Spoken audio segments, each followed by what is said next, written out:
¿sí?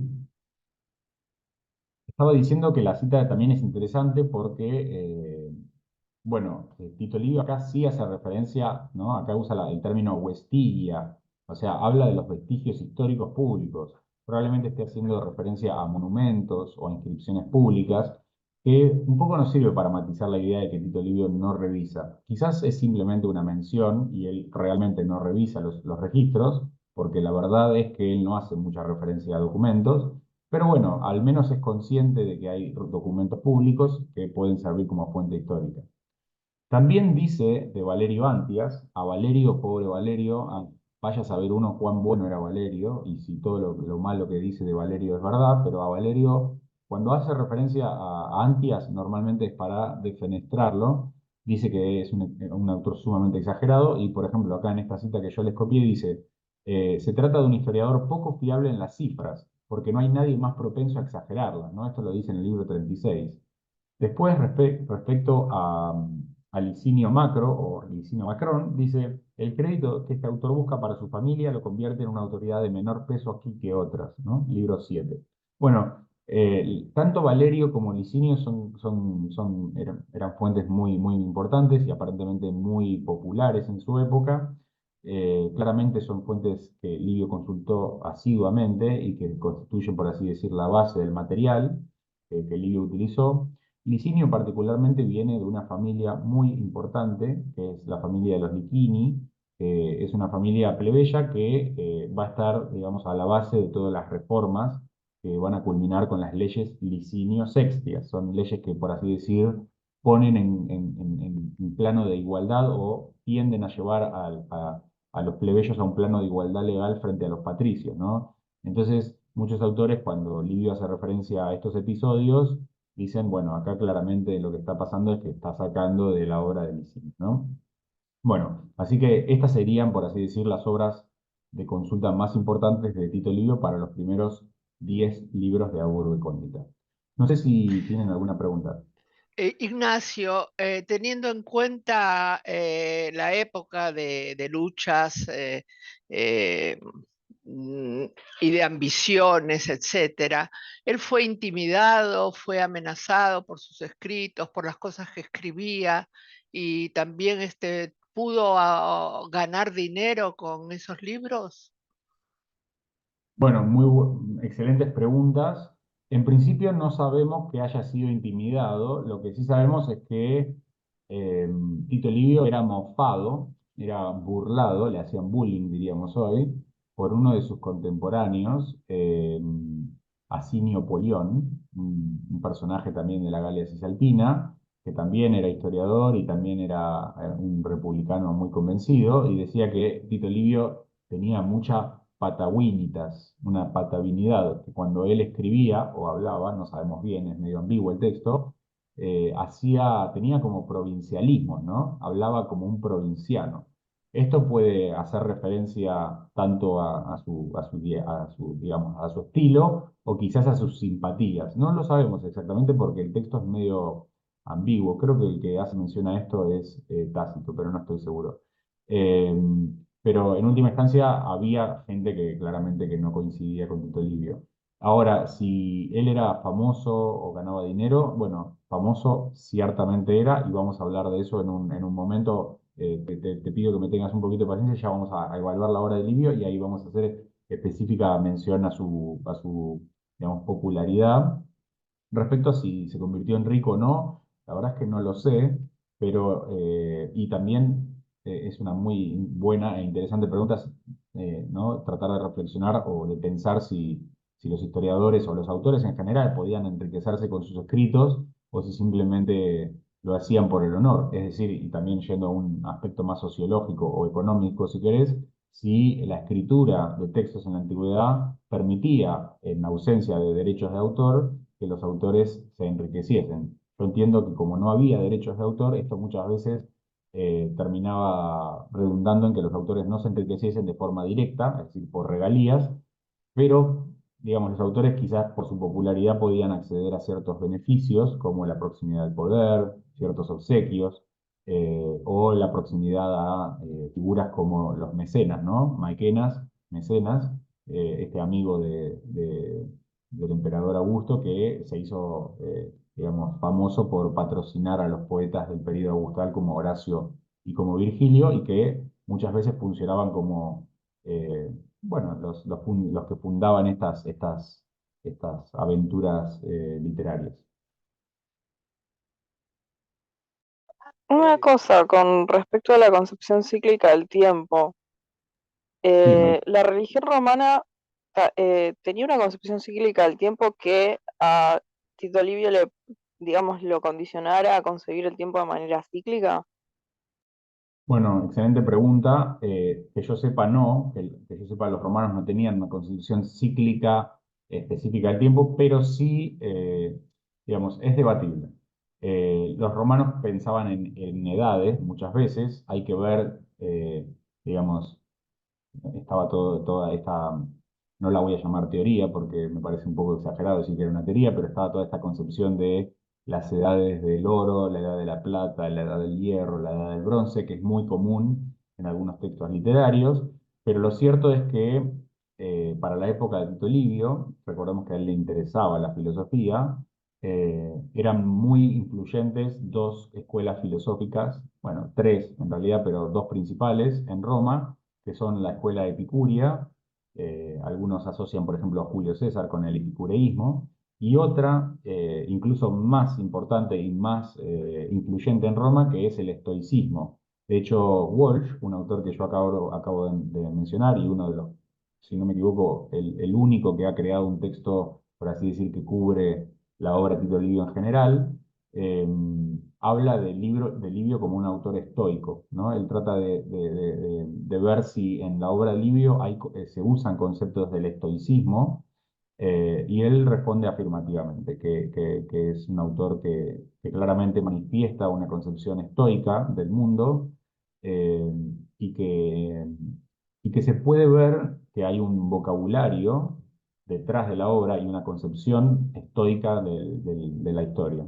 Eh, Respecto a si eso implica que hay una concepción circular, la verdad es que no estoy seguro. Tendría que retomar el texto de Walsh, pero si ustedes quieren, yo se los puedo pasar para que lo chequeen. Hay bastantes cosas escritas sobre la religión en la obra de Livio, porque la religión aparece constantemente. Por ejemplo, cuando él hace referencia al comienzo de cada año, habla de los prodigios que ocurrieron a fines del año pasado, y además muchas veces menciona portentos o eventos en donde aparentemente aparecen los dioses, aunque lo interesante de Livio es que muchas veces describe estos eventos sin adentrarse en emitir juicios sobre ellos. Es decir, que es un poco difícil y ambiguo cuando hace referencia a la religión.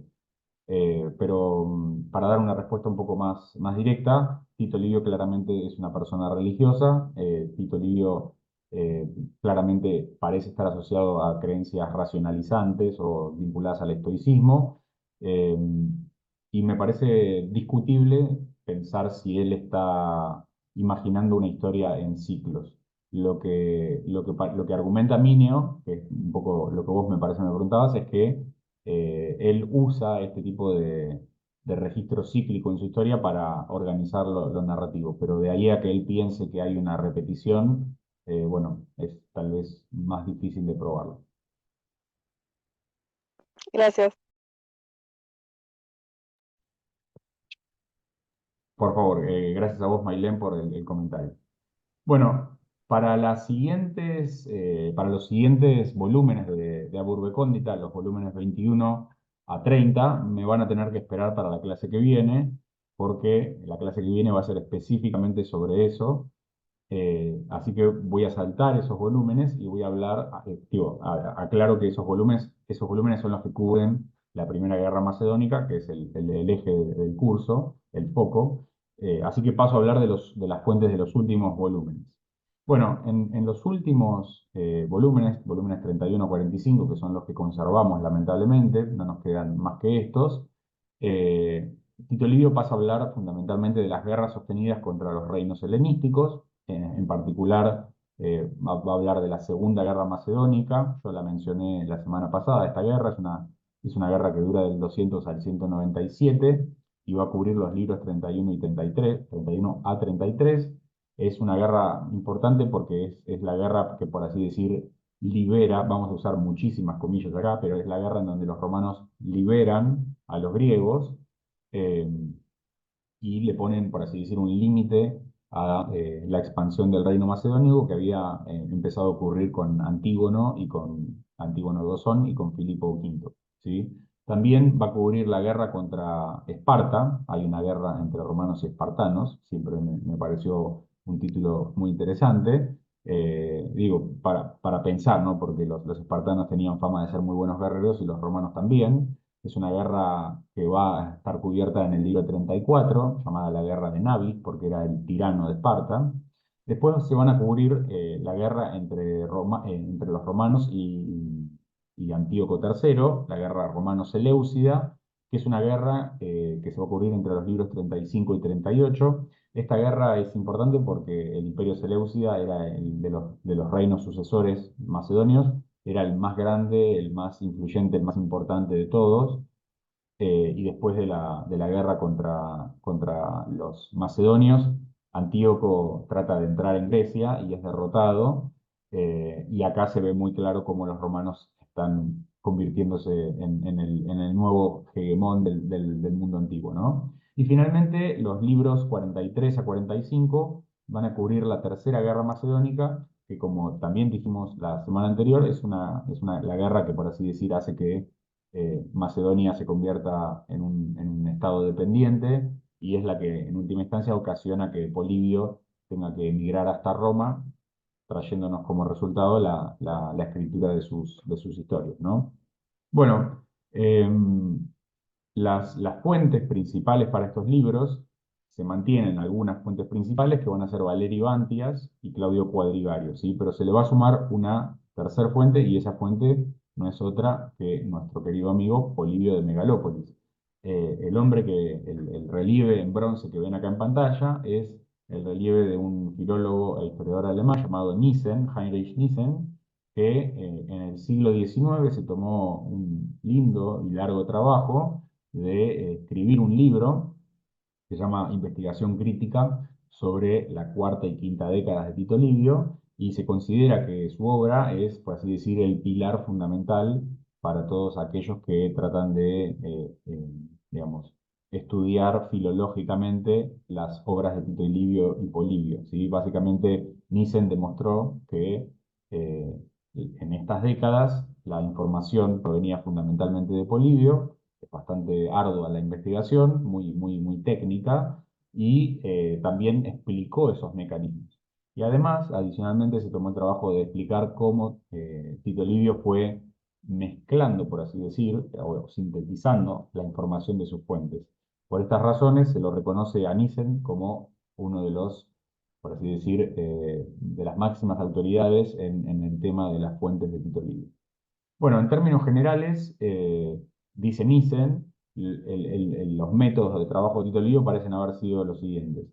Valerio Bantias y Claudio Cuadrigario, autores del periodo de Sila, analistas, digamos, iban año por año, le daban el marco cronológico a Tito Livio, le daban los eventos, las minucias, digamos, las minutiae, los eventos pequeños, las cosas más de detalle de lo que ocurría en Italia, quizás también algunas cositas vinculadas al mundo occidental, como España, y también serían el origen de la información relacionada con la lista de los magistrados, los pretores, los ediles, los ediles curules, los censores, todos los magistrados romanos, los tribunos de la plebe, y también finalmente proporcionarían la información relacionada con los eventos sobrenaturales que Livio casi siempre incluye al final del año o al principio del año siguiente. En cambio, Polibio se va a convertir en la fuente principal para todo lo que tenga que ver con los detalles de las guerras en territorio griego, ¿no? Digamos, Roma en este periodo, como pueden ver por la descripción de la parte superior, estaba muy enfrascada en conflicto contra los griegos y aparentemente Livio decidió que una fuente más conveniente para estos eventos era Polibio, lo cual un poco demuestra que Tito Livio tenía un muy buen juicio. Digo, hablaba muy mal de Valerio y de Claudio, y de Polibio dice cosas muy buenas. y se daba cuenta que era una fuente mucho más autorizada para hablar de estos hechos. También un poco nos muestra que Tito Livio manejaba con fluidez el griego, ¿no? Bueno, esto ya se los dije. Nissen se considera el que va a aprobar esta cuestión y él va a establecer una serie de, por así decir, principios que son conocidos como las leyes Nissen, que en teoría explican el trabajo de Tito Livio en general.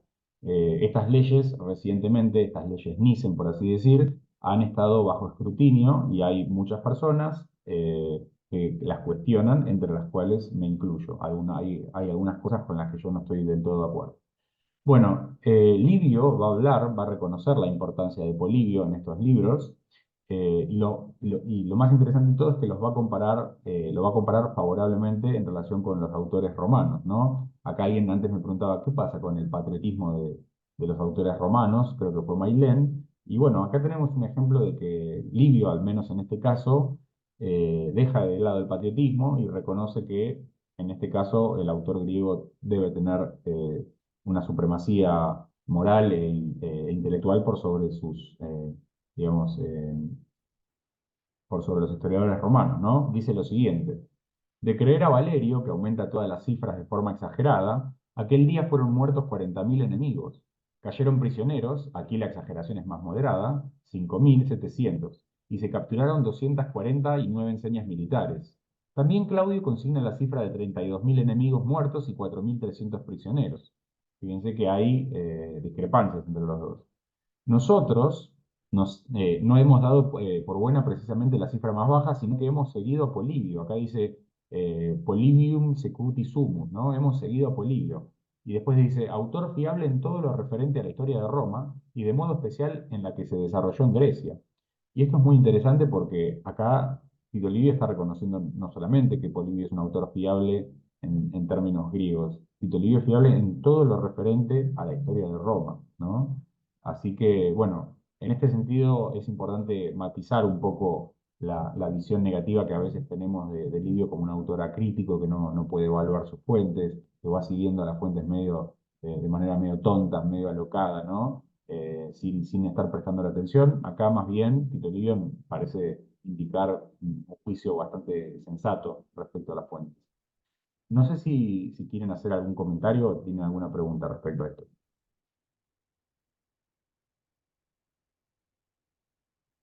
Si no hay comentarios o preguntas, pasamos a la siguiente diapositiva que tiene que ver con los métodos de trabajo de Livio.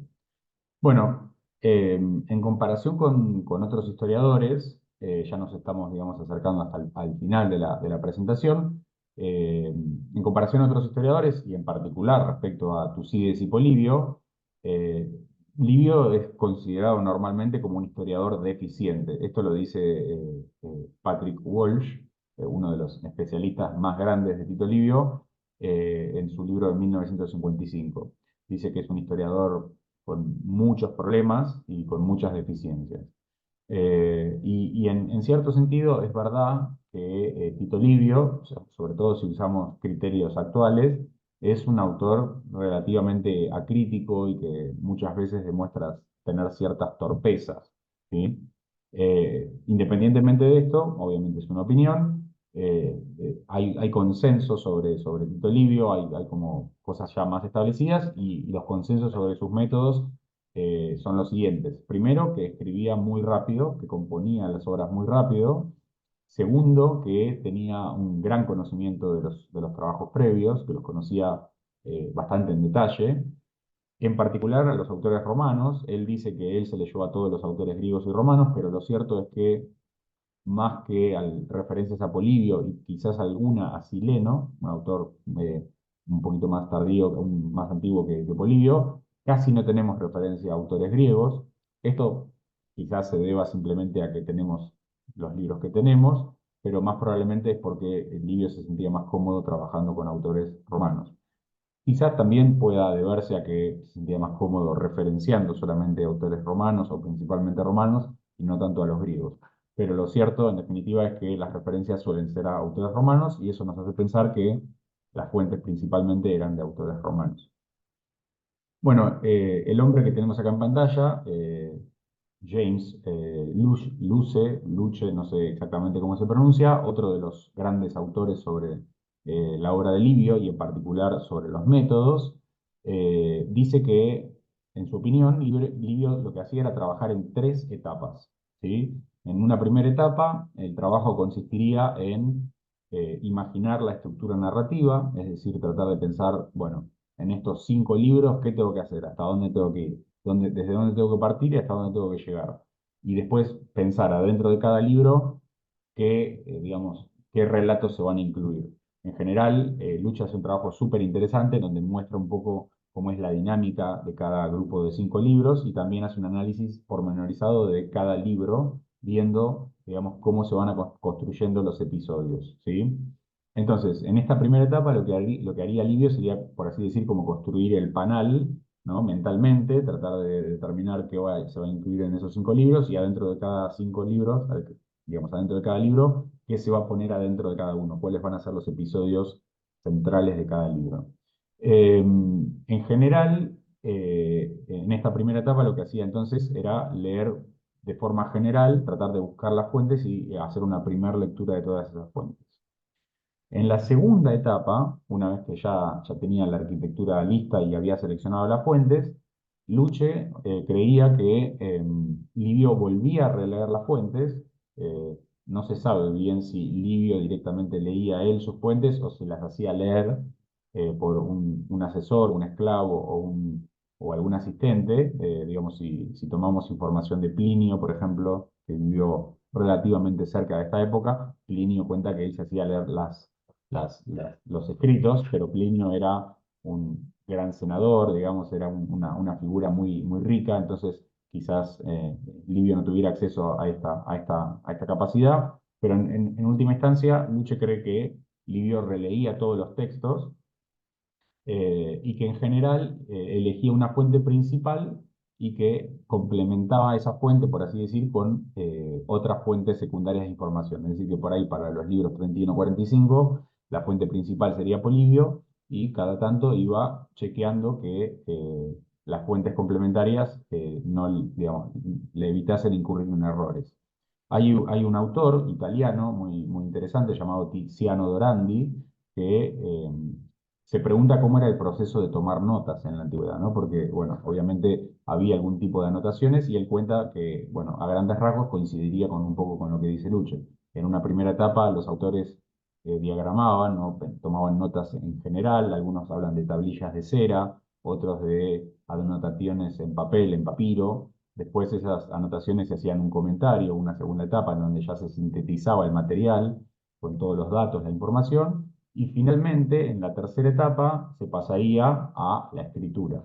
Esto se supone que se hacía o escribiendo directamente o más posiblemente dictándolo, en donde lo que hacía Livio era, con las notas que tenía, las iba transformando. En algunos casos se puede hablar de una transformación, en otros de una síntesis del material original. Algunos autores, hay un autor italiano que se llama Pianezzola o Pianezzola, hablan de una traducción, ¿no? De que Livio lo que hacía básicamente era agarrar a los autores griegos, por ejemplo, como Polibio, y los traducía del griego al latín. Esto a mí me parece que es inaceptable. Yo considero que Livio, con todas sus deficiencias y críticas, no era un traductor, sino que era un autor original que lo que hacía era tomar material y lo trataba de adaptar a su público. Pero me parece que decir que lo que hacía Livio es una traducción es una simplificación que no se corresponde con lo que vimos en los hechos. De todos modos, vamos a volver a este tema la semana que viene.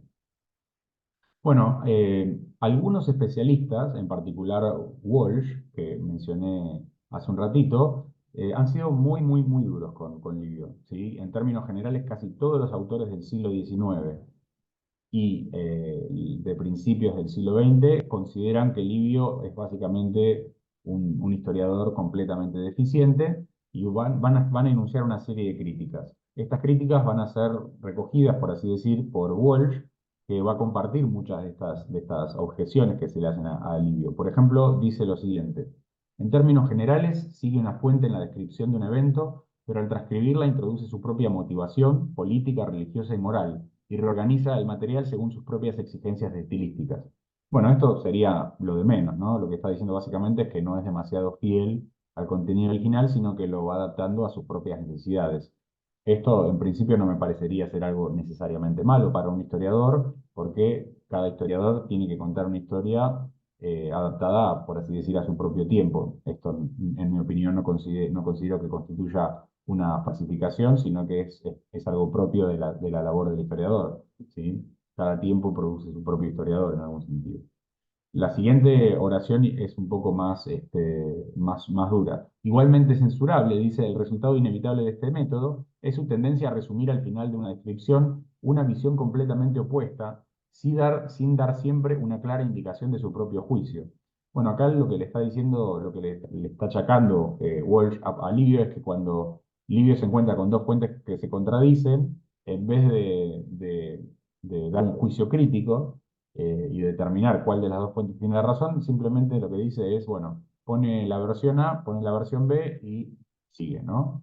Bueno, esta es una crítica quizás un poco más fundada, pero recordemos que según Cicerón, ¿no? Una de las citas con la que habíamos arrancado la semana anterior y la cita que vimos al principio de esta clase, eh, digamos que si la verdad, la antítesis de la verdad no es la mentira, sino eh, digamos, la parcialidad, no estaría dentro de ese criterio, de ese marco normativo del todo mal poner a un autor después del otro, ¿no? Pero bueno, esto es quizás un poco más debatible. También dice lo siguiente Walsh sobre Livio. Livio reproduce sin cuestionar errores y distorsiones de sus fuentes que un mejor historiador habría eliminado.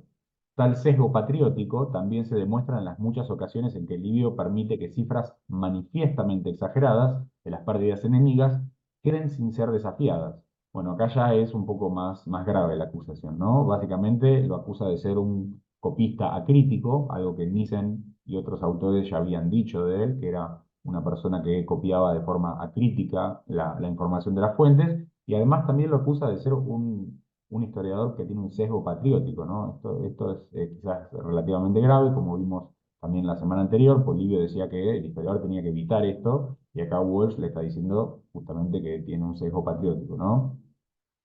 Bien, finalmente dice, también debe ser condenada la ocasional negligencia de Livio en su escrutinio de las fuentes, es decir, lo acusa de no prestarle atención a la validez de las fuentes. Esto, bueno, hay que ver, hay que tomarlo con pinzas. Me parece que el hecho de que Livio se diera cuenta de que tenía que usar a Polibio y no a otros autores y que lo reconociera públicamente, aún siendo griego, demuestra que no es tan así. Algo también que, que- que va a decir Walsh respecto, perdón, que va a decir Walsh respecto a Tito Livio es que va a cometer errores de traducción del griego. Entonces, por ejemplo, cuando Polibio haga referencia al uso de equipamiento militar, a las lanzas, las zarizas este, macedonias, Livio no va a entender de qué se está hablando, porque básicamente no tiene una experiencia en combate, y va a confundir al lector, ¿no? Él va a llamar a esto howlers, como grandes errores, y va a escribir todo un artículo mostrando cuáles son todos esos howlers o errores en la obra de Tito Livio. Walsh, les cuento así como una especie de pequeño corolario, parece que al final de su vida se terminó un poco arrepintiendo de haber sido tan duro en su juventud con Tito Livio, y después en los artículos más posteriores ofrece una mirada bastante más comprensiva sobre este autor, ¿sí? No sé si tienen alguna pregunta o alguna duda. Ya vamos acercándonos hasta el final de la presentación. Yo tengo un comentario, una impresión que compartir. Me Dale. parece que Walsh en algún punto se me hace parecido a Ranke cuando dice que el historiador debe decir las cosas tal cual han ocurrido cuando le hace la crítica de eh, después de transcribir una fuente mete su opinión como si no la tendría que haber metido. No, eso nomás. Tal cual. Pienso, esa frase en alemán, creo que la frase en alemán es wie es eigentlich gewesen. Como tal, o sea, las cosas tienen que ser dichas tal como sucedieron, ¿no? Esta idea positivista, típica del siglo XIX, de que el historiador básicamente tiene que ser eh, digamos, omnipresente y omnisciente y tiene que poder contar las cosas como son, porque, bueno, creo que los historiadores del siglo XIX partían de esta idea tan cientificista de que la historia, bueno, es una ciencia y que el historiador tiene que buscar las leyes, encontrarlas y tiene que ser capaz de poder contar la realidad. Bueno, claramente Welsh ya no pertenece a esta corriente, pero se puede percibir cierto dejo crítico del siglo XIX en su apreciación. Sí, yo estoy totalmente de acuerdo con vos y no solo eso, sino que para mí es una de las cosas más importantes que tiene la obra de Luce, este otro autor que mencioné, que ya se escribe en el año 77 tipo contexto giro lingüístico, posmodernidad, ¿no? En donde se empiezan a tener en cuenta otras cuestiones, se trata de dejar, por así decir, o empieza a cuestionar, se empiezan a cuestionar los principios de la modernidad y entre otras cosas, los principios decimonónicos del positivismo. Entonces, sí, tal cual, comparto con que Welsh, por así decir, reproduce un poco esta tendencia positivista sobre el trabajo del historiador.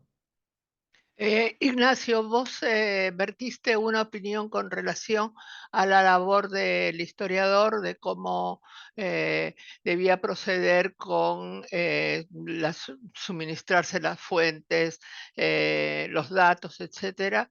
Y era solamente para decirte que estaba de acuerdo con, o sea, me parece lo más certero tus impresiones, ¿no?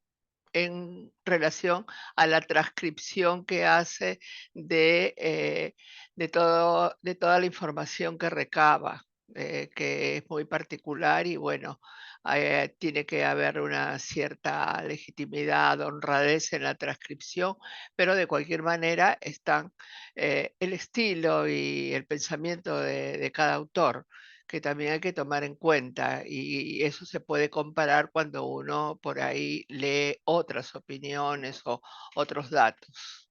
Nada más que eso, Bueno, pero que te súper agradezco por el comentario. Esta opinión de Pianezzola, a la que hacía referencia, de que Livio simplemente traduce, me parece que no es sostenible en el sentido de que es negar, digo, la opinión de Pianezzola es muy compartida por otros autores del periodo anterior, del siglo XIX, de que básicamente, simplificando mucho, no quiero decir que todos los autores hayan dicho esto, pero que la gente antigua básicamente era copista, eran copistas que agarraban una fuente, copiaban sin juicio, sin crítica y reproducían, ¿no? Me parece que no es sostenible, que es negar una independencia de criterio, negar la inteligencia de los autores antiguos y que es bastante grosera la apreciación. Pero bueno, debido a estos prejuicios, o más que prejuicios, a estos criterios positivistas que se fueron construyendo en el siglo XIX y que se ven muy claramente en las obras de autores como Ranke, por ejemplo, bueno, es claro que en comparación con estos criterios más positivistas, los autores antiguos quedaban relegados en relación con sus métodos, ¿no? Pero hoy por hoy se tiende a tratar de discutir bueno, en primer lugar, que la historia positivista sea objetiva y en segundo lugar, que la historia antigua esté compuesta por pensadores acríticos, copistas, traductores que no agregan nada, ¿no? Bien, muchas gracias. gracias a vos, Berta. No sé si alguien más quiere hacer alguna pregunta, y si no, pasamos ya a la parte final de la clase, que es la evaluación. Un poco ya la venimos haciendo, pero es la evaluación de la obra de Tito Livio. Bueno, la interpretación tan dura sobre estas habilidades, un poco lo que hablamos recién, fue la predominante en todo el siglo XIX, donde a grandes rasgos los autores pensaban que Tito Livio faltaba prácticamente que lo llamaran estúpido o idiota, eh, y básicamente se basó en la tarea filológica, cuando los autores como Nissen y los posteriores pudieron demostrar que Tito Livio seguía a Polibio, encontraron efectivamente que había muchos episodios que eran muy parecidos, es decir, que es verdad que Livio iba siguiendo a Polibio. Pero algunos autores, como les dije antes, como Luce, han intentado defender a Livio de las acusaciones más graves y más severas que se le han hecho, ¿sí? Eh, por ejemplo, él dice, él acepta, Lucha acepta que Livio puede haber sido un poco negligente. Esto, le cuento, hay un episodio en Suetonio, justo Berta hablaba de Suetonio, en el libro de Calígula, ¿no? La vida de Calígula, en el capítulo 34, se cuenta un episodio fantástico que es que Calígula, que aparentemente estaba completamente demente, en un momento empezó a retirar todos los bustos y todas las imágenes de Tito Livio y de Virgilio de las bibliotecas, incluso